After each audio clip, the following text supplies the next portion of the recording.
In this lesson, we'll examine hydrates and their formulas.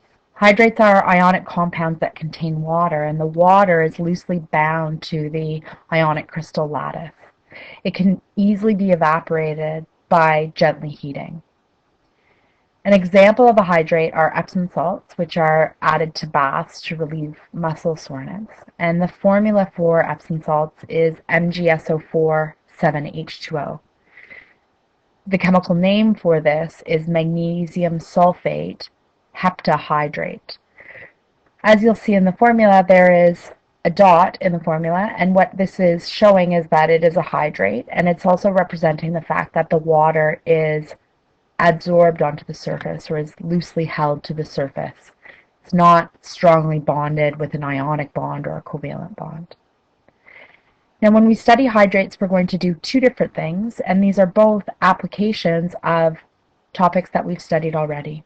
We're going to look at the percentage of water in a hydrate, and we're going to look at how we can use data in order to help us find the formula of a hydrate. So in this first example, we're asked to find the percentage of mass by mass of water in this particular hydrate. So this is cobaltic nitrate hexahydrate. And as you know, anytime we want to find a percent by mass, we are going to look at the part of the mass that we're concerned about, which is the water, as a percentage of the entire mass. So the percent of water in using the molar masses is going to be the molar mass of the water in the compound divided by the molar mass of the hydrate or of the entire formula times 100.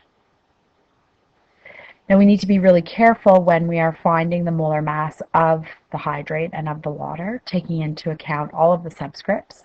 So in this particular hydrate, we've got one cobalt atom, we've got two nitrogens because we've got two nitrates as part of the ionic crystal, and we've got 6 oxygens.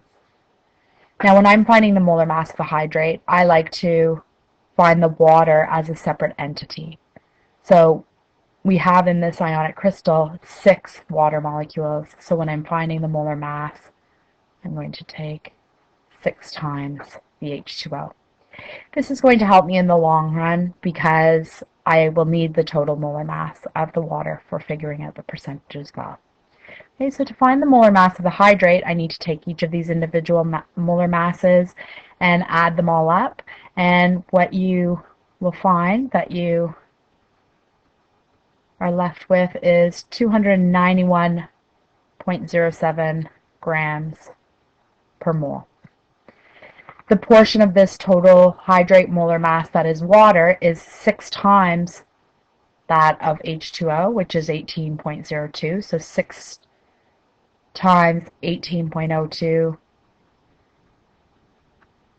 and that's 108.12. And when we do this calculation, we are left with 37.14%. So if you're asked for the percent by mass of water, given the particular formula of the hydrate, it is similar to finding the percent of a particular element, but we're looking at a portion of the compound. The second type of problem that we'll be able to look at is one where we use lab data in order to help us to determine the formula of a hydrate.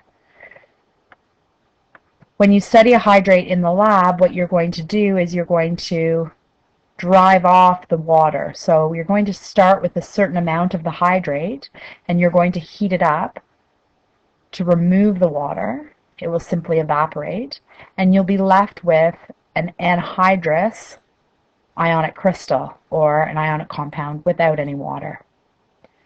This data is going to help us to determine the ratio of the ionic crystal to water molecules in the particular hydrate that we're dealing with.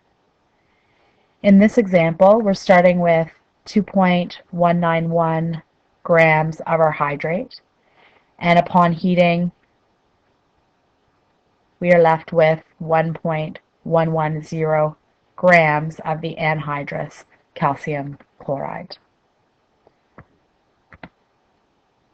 Now, from this data, we can use the law of conservation of mass to figure out the amount of water that was lost during heating. And in this case, by doing this subtraction, we are left with 1.081 grams. Now, as I said before, this is really an application of an empirical formula calculation. When we're doing an empirical formula calculation, we're trying to find the ratio of one element to another. So we would set up our chart and we would use the word element. This time, what I'm really doing is I'm finding a ratio, but it's between two compounds. I want to know the ratio of calcium chloride to H2O in this hydrate.